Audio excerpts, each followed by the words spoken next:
Olá, tudo bem? Meu nome é Maria Alice e eu sou a professora da disciplina Fundamentos de Economia.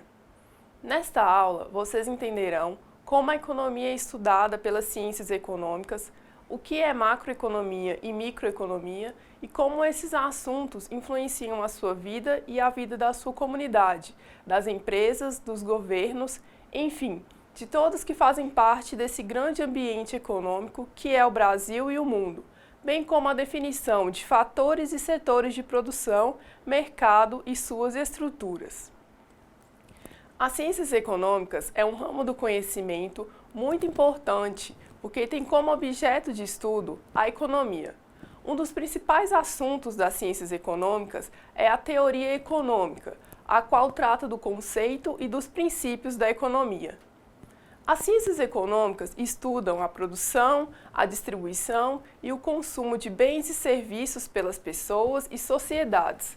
Também estudam os processos de acumulação de bens materiais, possibilitando assim entender a geração de riqueza pelas sociedades. Mas o que é a economia e como ela funciona? As pessoas que formam a nossa sociedade têm necessidades de consumo relacionadas à alimentação, vestuário, medicamentos, serviços de lazer, serviços médicos, eletrodomésticos, dentre muitas outras. Consideramos então que as necessidades de consumo das pessoas são ilimitadas, porque sempre queremos consumir mais destes e de outros bens e serviços. Para atender às necessidades das pessoas, que são ilimitadas, as empresas produzem bens e prestam serviços que são comprados e consumidos por elas. Do ponto de vista da economia, essas pessoas são chamadas de consumidoras. Porém, devemos considerar que a capacidade de produção de bens e de prestação de serviços por parte das empresas é limitada, ao contrário do consumidor, que tem necessidades ilimitadas. Essa capacidade limitada das empresas ocorre porque elas têm escassez de recursos como matérias-primas, mão de obra, dinheiro, energia elétrica, máquinas, equipamentos, dentre outros, para a produção de bens e serviços que os consumidores necessitam. Assim, é possível concluir que quanto mais escasso for um recurso, maior será o seu valor e maior será o preço do bem e do serviço produzido a partir deste recurso. Algumas situações muito frequentes do nosso dia a dia podem exemplificar a questão da escassez de recursos. Por exemplo, quando um produto como o tomate ou a cebola tem suas produções reduzidas no campo, por conta de escassez ou falta de chuvas, seus preços aumentam nas gôndolas das feiras e supermercados porque esses produtos se tornaram escassos. O que se observa é que a quantidade produzida é menor que a necessidade dos consumidores, que é ilimitada. Assim, como há mais procura ou demanda pelo tomate ou pela cebola por parte dos consumidores que oferta desses produtos nos pontos de venda, os preços sobem. Dessa forma, considerando os conceitos relacionados às necessidades dos consumidores, os recursos e sua abundância ou escassez, as relações entre oferta e procura ou demanda por produtos e serviços, podemos entender o conceito de economia como: a economia é a ciência que estuda os recursos escassos e as alternativas de produção para atender às necessidades ilimitadas dos indivíduos. Compete o estudo da ação econômica do homem, envolvendo essencialmente o processo de produção, a geração e a apropriação da renda, o dispêndio e a acumulação. Dessa forma, a economia se preocupa em entender, estudar e analisar situações de escassez envolvidas em processos produtivos ou prestações de serviços. Um dos recursos econômicos para a produção é a mão de obra. Em alguns setores da economia, a mão de obra é escassa, porque nesses setores há a necessidade de pessoas com maior qualificação técnica, e nem todos podem atender a esse requisito. Assim, aqueles poucos que possuem essa melhor qualificação profissional são disputados pelas empresas que deles necessitam para compor seus quadros de pessoal. Essa disputa aumenta o valor do recurso, ou seja, aumenta o valor dos salários ofertados para essas pessoas que estão qualificadas. Isso porque há escassez desse tipo de recurso nestes setores da economia. A economia ela é movimentada em função de alguns elementos importantes que estão presentes nos processos de produção e consumo. Podemos observar alguns desses elementos, suas definições e conceitos. Um dos elementos importantes no cenário econômico são os agentes, que representam o comportamento dos consumidores de bens e serviços. Por exemplo, as pessoas, empresas e governos. Outro elemento importante no cenário econômico são os produtos que são escassos, que são aqueles que em alguns momentos têm sua oferta reduzida para os consumidores. Por exemplo, o leite na entre-safra de produção. Nessa época de escassez, o leite custará mais caro para o consumidor. O processo produtivo também é um elemento muito importante no cenário econômico para gerar riqueza e satisfação para os consumidores. Por exemplo, a produção de um carro. O mercado é o local onde se comercializam produtos ou serviços. Por exemplo, mercado de carros, mercado de boi, hospital, delegacia de polícia e etc. Assim, preços, trocas, valor, moeda, concorrências, agregados, crescimento, equilíbrio e organização são mais alguns itens que a ciência econômica se preocupa. Para compreender a economia e a sua influência em nossas vidas, vamos agora estudar a teoria econômica através de suas duas grandes divisões, a macroeconomia e a microeconomia. Portanto, a teoria econômica se divide em dois grandes grupos, a macroeconomia e a microeconomia. Quando nós tratamos da macroeconomia, estamos observando a atividade econômica de um grupo de indivíduos, famílias, empresas e comunidades, sendo que esses grupos podem formar cidades, estados ou países. Essa atividade macroeconômica ocorre pela soma dos hábitos de produção, consumo e acumulação de bens de todos que fazem parte desses agrupamentos. A maneira como medimos a atividade macroeconômica é através de agregados econômicos, que representam a soma de todas as transações econômicas feitas pelas diversas partes do grupo estudado, seja uma cidade, um estado ou um país. Consideram-se três agregados econômicos fundamentais: o produto, a renda e a despesa. O produto é a soma de todos os bens produzidos por uma sociedade em um determinado período de tempo. Portanto, é a soma de toda a riqueza gerada por uma cidade, estado ou país, fruto do trabalho dos indivíduos que nele vivem. A renda é definida como a soma da remuneração das pessoas de uma sociedade em um determinado período de tempo. Por exemplo, é a soma dos salários dos trabalhadores, dos aluguéis recebidos pela locação de imóveis, carros e equipamentos, dos lucros que donos de empresas tiveram com as suas firmas, dos juros que os poupadores de dinheiro obtiveram com seus investimentos nos bancos. As despesas são definidas como a soma dos gastos efetuados pelas pessoas e empresas na compra de produtos ou serviços, como, por exemplo, alimentos, combustível para o carro, roupas, matérias-primas para as indústrias, materiais de escritório para as empresas em geral, remédios, serviços médicos e odontológicos, entre outros. Já a microeconomia nos traz conceitos menos amplos. Quando abordamos a microeconomia, observamos que ela se refere ao estudo dos comportamentos de consumo das pessoas, das famílias e das empresas, e ao estudo da produção de bens e serviços, formação dos preços e fatores de produção relacionados a estes indivíduos, famílias e empresas. A microeconomia está intimamente ligada à nossa realidade cotidiana. Seus princípios estão relacionados aos nossos hábitos de comprar e vender bens ou serviços.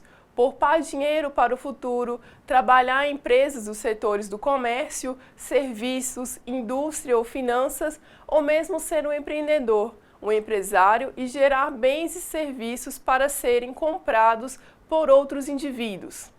Abordamos até aqui que a microeconomia trata da atividade econômica de pessoas, famílias, ou seja, de pequenas unidades da sociedade, enquanto a macroeconomia trata da atividade econômica de uma sociedade como um todo. Você acredita que há uma relação entre essas duas divisões da economia, ou seja, entre a macroeconomia e a microeconomia? Se a resposta foi sim, você está correto. Há uma relação direta entre esses dois tipos de visão econômica. Quando observamos através da macroeconomia, que, por exemplo, o produto total de bens produzidos na macroeconomia de um país aumentou, isso provavelmente ocorreu porque na microeconomia ocorreu uma maior produção de bens pelas pessoas que vivem naquele país. Isso significa que uma maior ou menor atividade econômica das pessoas e das famílias afeta de alguma forma a atividade econômica do país onde vivemos. Este é um ponto fundamental que devemos entender desde o início. Cada um de nós, como cidadãos, contribuímos para que a macroeconomia do país se fortaleça a partir do fortalecimento da microeconomia, aquela relacionada à nossa vida cotidiana. Agora iremos conhecer os agentes econômicos, quem são os personagens que movimentam a economia no âmbito geral. Iremos refletir sobre as nossas necessidades de consumo, como alimentos, roupas, remédios, carro, casa e até aquele chocolatinho irresistível. Veremos de que forma esses impulsos de consumo geram as compras e são registradas pela movimentação da economia.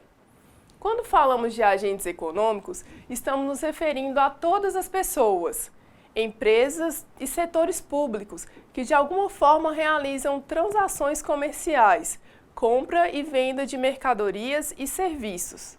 Se existem transações comerciais, é porque inicialmente temos necessidade de consumir algo ou de sermos atendidos por algum prestador de serviço.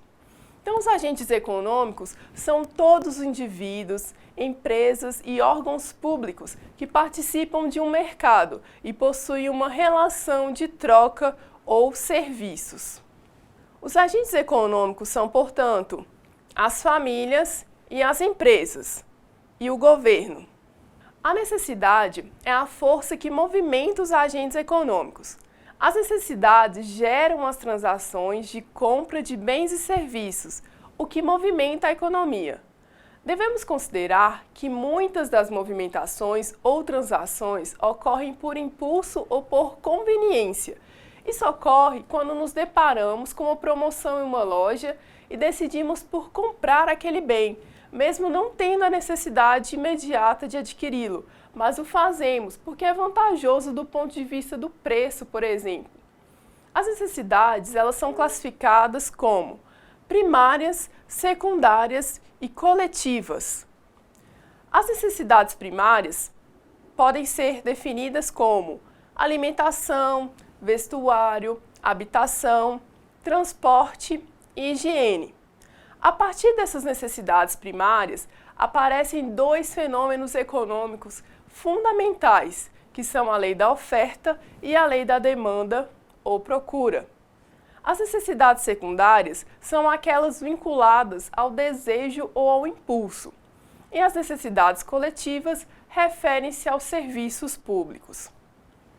Os produtos fabricados pelas empresas ou os serviços prestados por empresas ou pessoas físicas são classificados quanto à sua finalidade. Quanto à raridade, são os bens econômicos e não econômicos. Por exemplo, a água é um bem econômico, enquanto o ar é não econômico, ou seja, nós pagamos pela água e não pagamos para adquirir o ar. Quanto à natureza, os bens podem ser materiais ou de produção e os serviços, por exemplo, os produtos industrializados e os serviços médicos. Quanto ao destino, Os bens podem ser de consumo duráveis e não duráveis. Por exemplo, construir uma casa e uma peça de roupa. E produção. Os bens podem ser transitórios e duráveis. Por exemplo, máquinas para a produção. Nessa parte da aula, nós classificamos as necessidades que qualquer pessoa, empresa ou governo possui, como primárias, secundárias e coletivas. Também vimos a classificação dos bens quanto à sua finalidade ou serviços, que são resultantes dos processos de produção. Nessa parte da aula, classificamos as necessidades que qualquer pessoa, empresa ou governo possui, como primárias, secundárias e coletivas. Também vimos a classificação dos bens quanto à sua finalidade ou serviços, que são resultantes dos processos de produção. Agora, falaremos um pouco sobre os fatores de produção. Os indivíduos que detêm algum ou vários desses fatores são os responsáveis pelos investimentos, atualizações tecnológicas e geração de riquezas. Portanto, são pessoas interessadas em abrir empresas, construir estradas ou até fabricar e exportar produtos. Depois, apresentarei de forma simplificada quais são os 3 setores de produção. Nos processos de produção, são empregados alguns fatores, como os recursos naturais, pessoas, tecnologia e capital. Os sistemas econômicos estabelecem uma interação e uma maneira racional de usá-los, porque, como já percebemos, os recursos são escassos. Como os recursos são escassos e por mais eficiente que seja o processo de produção, essa produção é limitada para atender às necessidades dos indivíduos, que por sua vez são ilimitadas.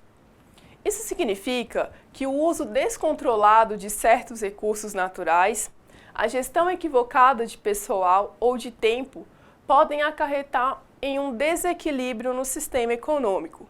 Quando citamos fatores de produção, devemos nos lembrar de alguns elementos que são essenciais para a atividade econômica, ou seja, extremamente necessários para produzir algo ou realizar algum tipo de serviço. Os fatores de produção são: o primeiro pode ser definido como fator terra. Esse conceito abrange os recursos naturais que encontramos no planeta e fora dele. O solo, subsolo, águas, clima, flora e fauna e energia do sol, na forma de radiação, são exemplos desses fatores. As reservas naturais estão na base de todos os processos de produção, sendo renováveis ou não renováveis. Por mais que existam vastas regiões de terras espalhadas pelo mundo, sabe-se que muitas delas não são produtivas. Portanto, o homem está em busca contínua de alternativas e ferramentas tecnológicas para explorar essas regiões e, principalmente, maximizar a utilização das propriedades já em produção. Vamos refletir um pouco. Uma consequência disto é o desmatamento que aflige todo o planeta. É irreversível esse processo? Deixe para vocês pensarem sobre o assunto. Usando todos os recursos naturais de forma racional e principalmente respeitando a natureza, com certeza teremos muito mais a oferecer aos nossos descendentes do que temos hoje. Foi somente a partir das décadas de 70 e 80 o Brasil passou a se preocupar com esses recursos através da conscientização e das áreas de preservação. Uma forma de trabalharmos isto é o desenvolvimento sustentável. Você já ouviu falar em desenvolvimento sustentável? Sabe do que se trata? Pois bem, trata-se do avanço de produção respeitando as reservas naturais e maximizando a utilidade do fator terra. Existem estudos e trabalhos dirigidos por órgãos governamentais e ONGs que auxiliam algumas pessoas, por exemplo, os ribeirinhos, a obterem uma renda um pouco maior. Isso porque da terra ou do mar não se consegue mais extrair produtos como há alguns anos atrás. Outro fator de produção importante é o fator capital. Ele representa o quanto uma pessoa conseguiu acumular de recursos. Podemos falar de dinheiro propriamente dito ou terras. Com esses fatores, as sociedades dão suporte e atendem aos diversos estágios do desenvolvimento econômico. Para existir um investidor, que é uma pessoa disposta a empregar seus recursos em troca de uma remuneração proporcional ao seu investimento, deve-se primeiramente acumular riquezas. O sistema apresentado mostra como as pessoas conseguem formar capital. Existem as fontes de acumulação que podem ser consideradas internas, pela poupança das famílias, poupança das empresas e a poupança do setor público. E as fontes de acumulação de capital que podem ser consideradas externas, o ingresso líquido de capitais, empréstimos e financiamentos e transferências de governos. As poupanças das famílias e das empresas podem ser classificadas como espontâneas ou estimuladas e compulsórias, enquanto o ingresso de capitais, empréstimos, financiamentos e transferências de governos formam uma poupança externa. As famílias e as empresas podem e devem, por várias razões, formar suas poupanças de modo espontâneo ou estimuladas por necessidades diversas. Quando um governo achar conveniente ou necessário formar poupança, determinará, com força de lei, uma reserva obrigatória, tornando uma poupança compulsória. As fontes externas ocorrem principalmente com a entrada de empresas externas no país, doações e dinheiro para financiar algum programa, por exemplo. Um órgão que faz muito isto é o BID, Banco Interamericano de Desenvolvimento, que rege vários assuntos dentro do nosso país, como a educação, por exemplo. Um outro tipo de fator de produção é o fator trabalho. O emprego é escasso, logo é de interesse da economia. Mas se nós formos analisar essa escassez de oportunidade de trabalho, ela é necessária, porque se todos nós tivéssemos um trabalho, como ficariam as negociações de salário e trocas de pessoas? Muito provavelmente não existiria, porque todos estariam felizes e satisfeitos com as suas carreiras e as empresas produziriam essencialmente o necessário para atender o mercado de consumidores que desejam comprar algo. Esse esquema mostra a distribuição econômica das pessoas quanto à sua faixa etária. Vamos criar 3 divisões etárias que são de 0 até 15 anos, de 15 até 60 anos e acima de 60 anos.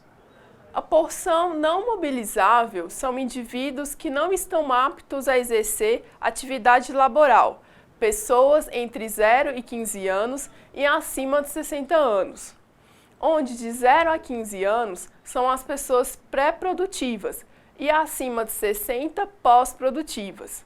Entre 15 e 60 estão as pessoas aptas, considerando a idade, a pertencer ao processo produtivo.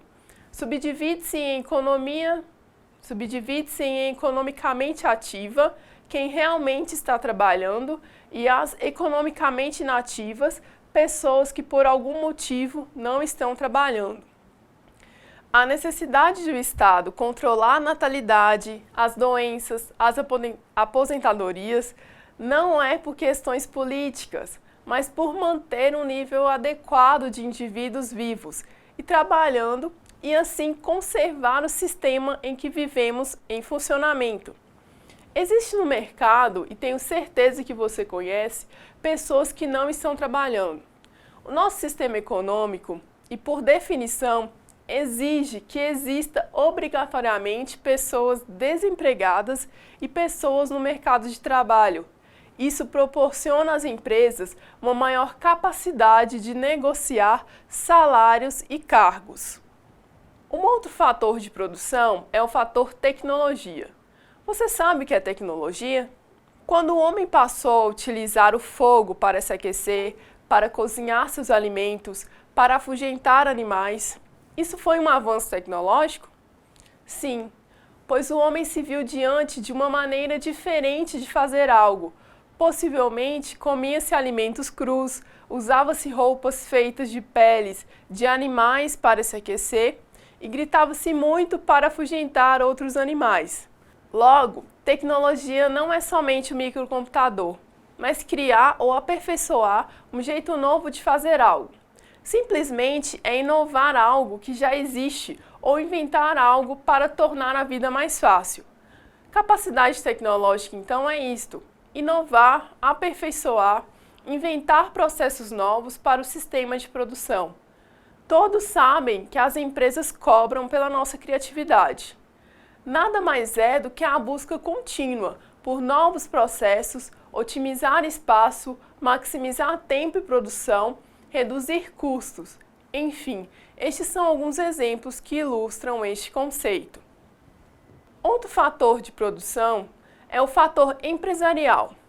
No mundo, há uma diversidade de recursos naturais, sendo utilizáveis ou não, renováveis ou não.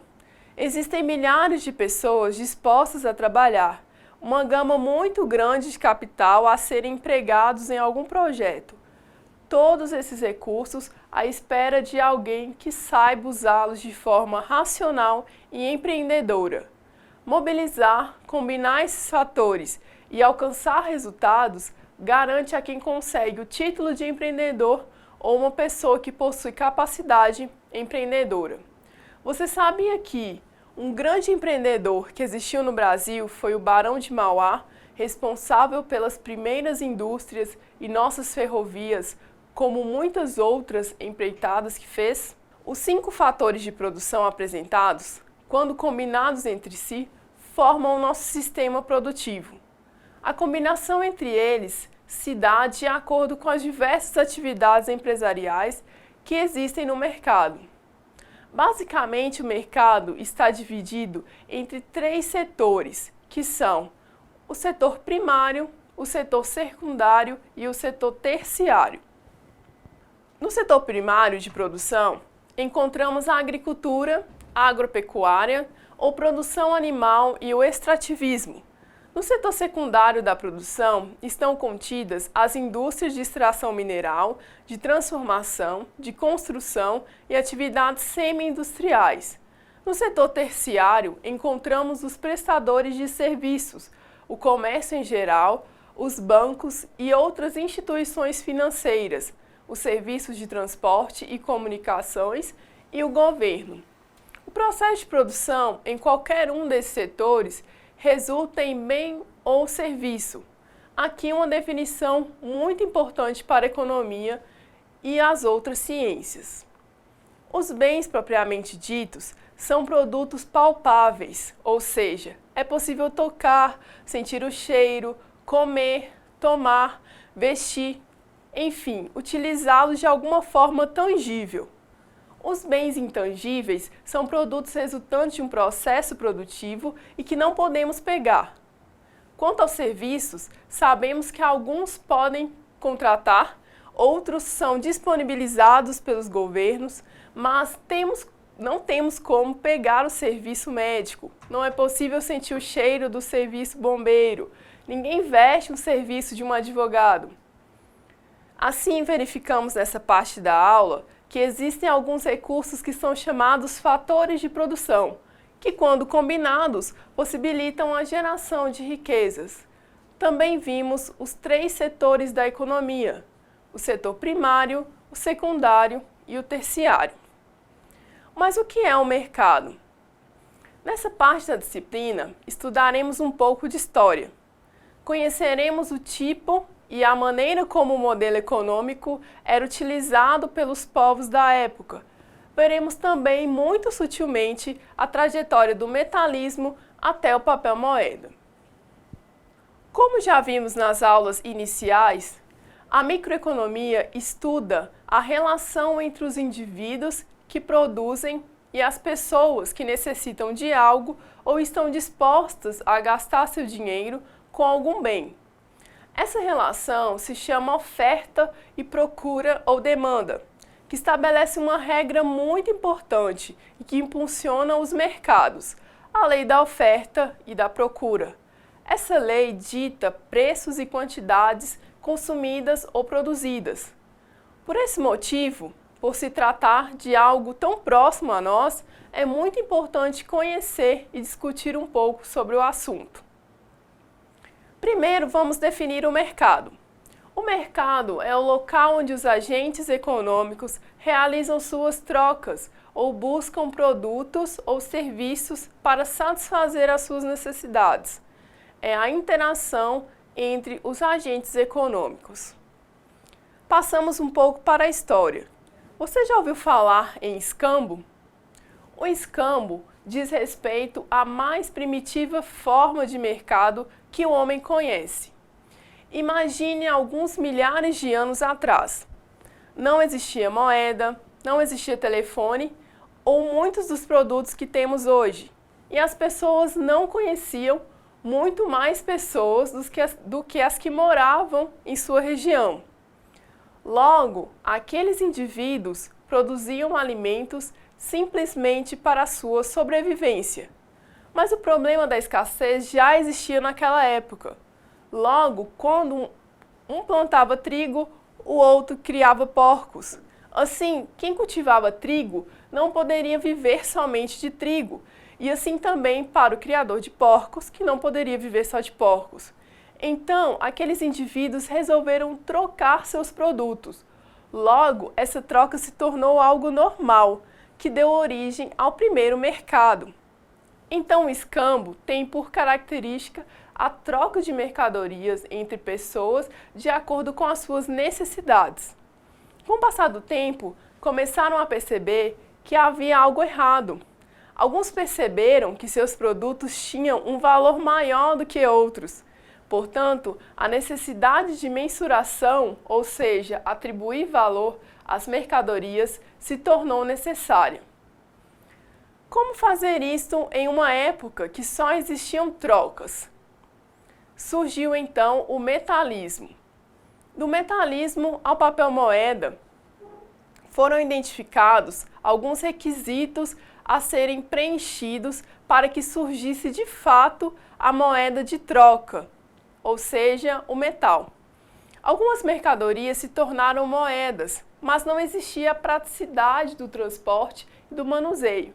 As civilizações já possuíam a tecnologia necessária para manusear os metais. Algumas regiões utilizavam o ferro, o bronze, o ouro e a prata. Em função da raridade, o ouro e a prata assumiram realmente a função de moeda e também pela sua durabilidade. Após essa era do metalismo e com o aumento das transações comerciais internas e internacionais, a necessidade de um volume maior de metais exigiu que as pessoas utilizassem a moeda papel. Surgiram então as letras de câmbio, os certificados de depósitos de moedas metálicas como formas alternativas de pagamentos. A migração da moeda papel para o papel moeda foi natural.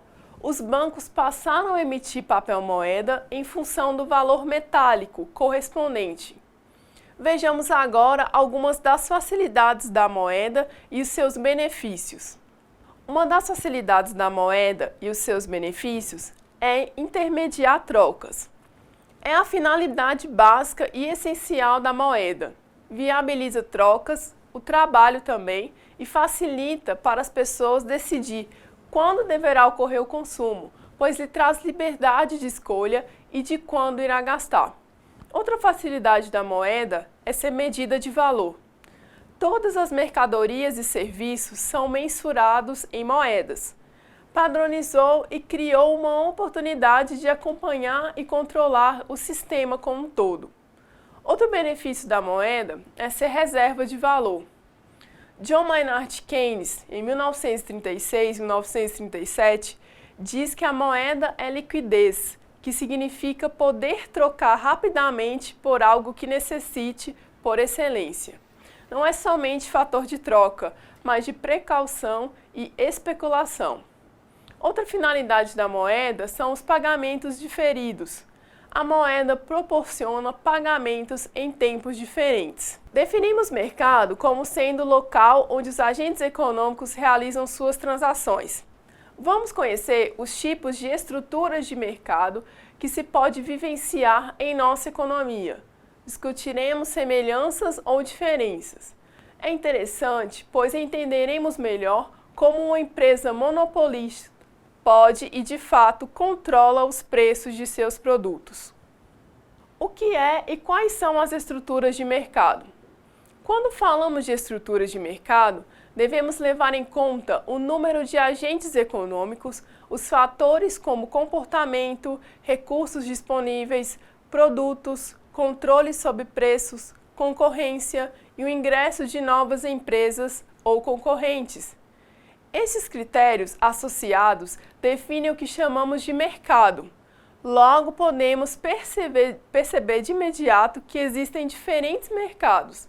Agora vamos estudar algumas estruturas de mercado e perceber suas semelhanças e diferenças.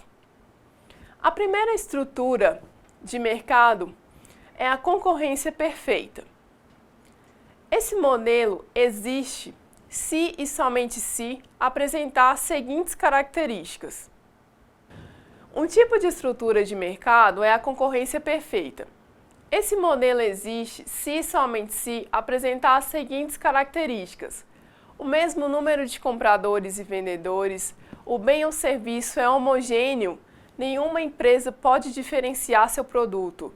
Os agentes atuam independentemente e a mobilidade de concorrentes é livre. Não existem barreiras de entradas ou saídas para qualquer agente. É proibido praticar preços acima do mercado e abaixo do mercado. Total transparência, as informações são repassadas a todos, sem exceção. Outro tipo de estrutura de mercado é o monopólio. Aqui aparece como uma situação extrema. Atualmente encontramos essa estrutura em estatais, como energia elétrica e empresas de saneamento de água, por exemplo. São características de monopólio. Existe apenas um vendedor, o produto não possui substituto, ou seja, não existe opção para o comprador, é impossível alguém entrar neste mercado, a empresa monopolista detém o poder do seu segmento. Não possui preço para o seu produto, ou seja, a empresa aumenta ou diminui conforme suas necessidades, e existe sigilo de informações. Outra estrutura são os oligopólios. Essa estrutura possui muitas formas. As mudanças variam de setor para setor. Uma das características é que possui um número pequeno ou grande de concorrentes, mas existem 2 ou 3 empresas líderes que detêm uma maior fatia do mercado. Possui diferenciação entre seus produtos ou serviços. A concorrência nesse tipo de estrutura é muito forte e há um difícil ingresso de novos concorrentes.